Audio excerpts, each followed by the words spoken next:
Hey guys, welcome to week 6.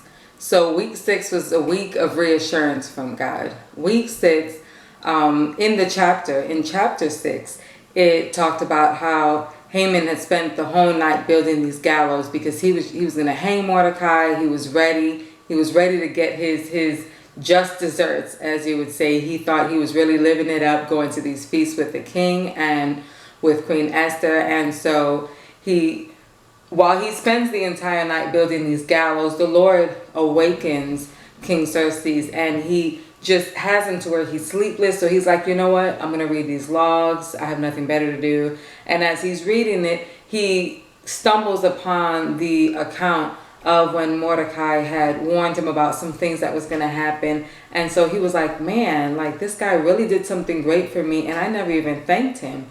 And so, the next day he goes and he sees Haman, and he's like, man, what do you think I should do to honor someone who's done like this great deed? And so Haman's thinking, oh man, he's about to do something great for me.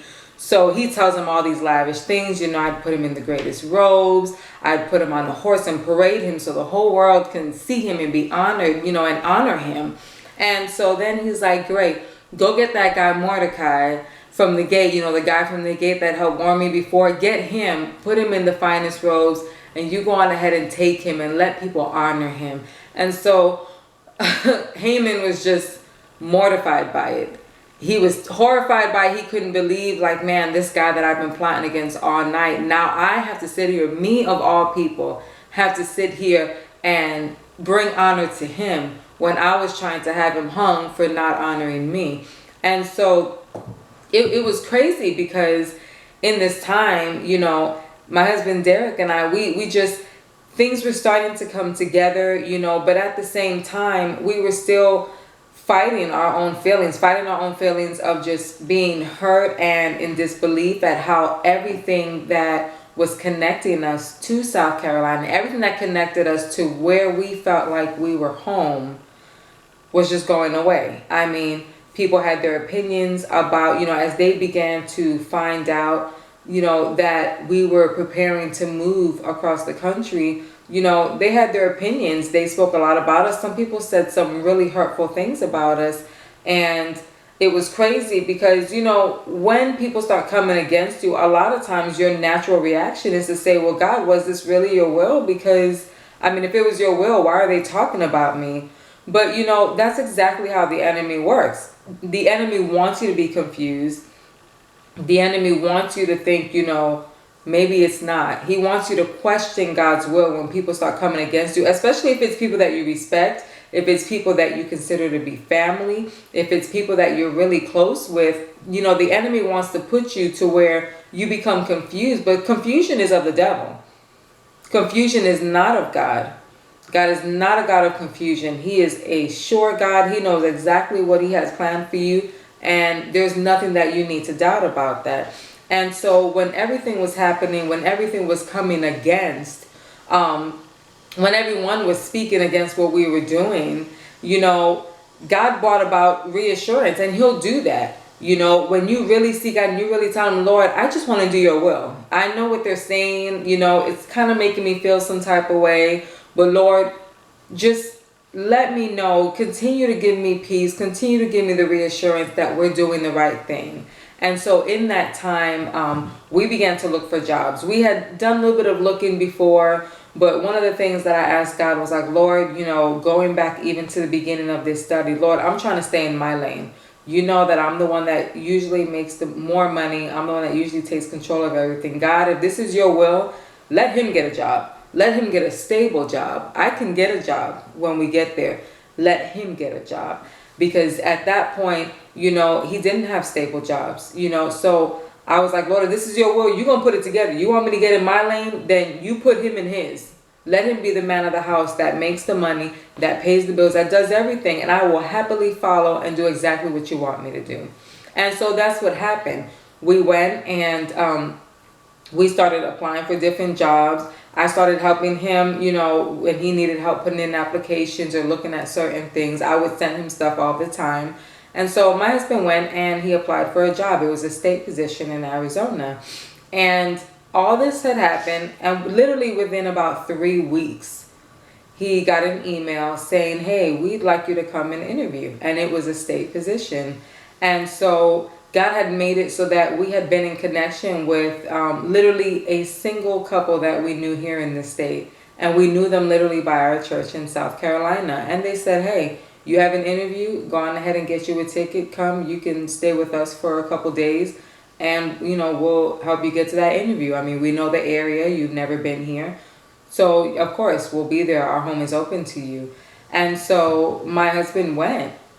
And he went to the interview. We didn't tell anyone but that one couple about it because we were like, Lord, we ain't going to let nobody speak against this one.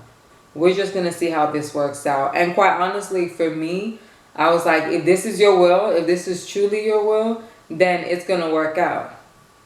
I'm not going to put my mouth out. I ain't going to do nothing. I'm not going to put my mouth on it. I'm just going to sit back and see what you do. And he went. He got to come to the area. He got to meet a couple people. He went to the interview. Not even a week later, he got the call and the email. Hey, we'd like to offer you this position. By the way, it starts in about 3 weeks. Just so you know. And so we literally just sat there and we were like, now mind you, we are a married couple. We have 4 kids. We didn't have, some secret bank account in the islands somewhere that was going to bring us across the country and in a new house and, take care of us for a couple months. We were lucky to have maybe $50 in the bank. We were living from paycheck to paycheck. And now we're looking at this email, we're getting this phone call, and it's like, here's this state position for you. It starts in the next couple weeks. Here you go. And as much as we wanted to freak out and, oh my gosh, I can't believe this, we just looked at each other and we smiled like, okay. And it all goes back to our first transition. With our first transition, we had maybe $200 to our name, but we had a word from God. And for us, that was worth more than any money we could have had in the bank, because we knew if God said get up and go, He is going to prepare the way. And so as much as people spoke about us, as much as they disagreed with what we were doing, a lot of people did. Not everyone, but a lot of people did.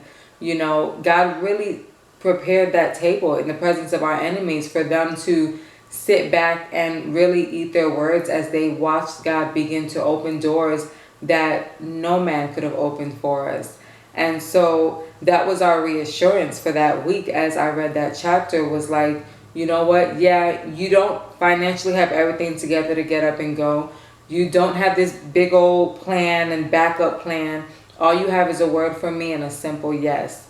And yes, people are coming against you. People are walking away from you. There are, connections that are disconnecting right now. And I know you feel like everything is just really going crazy. But if you really look at it, it's really me placing all the puzzle pieces together so that you can go on ahead and take this walk with me. And so God really gave us a peace. It was really a peace that truly passed all understanding, because we were not prepared for what God was about to do in our lives. We were not prepared for what God was doing in that point in time in our lives, in our families. But we knew that God was in it.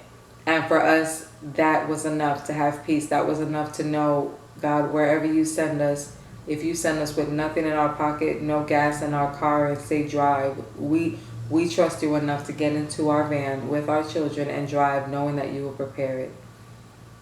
So that was our week. I pray that you guys are blessed, and I'll see you next week.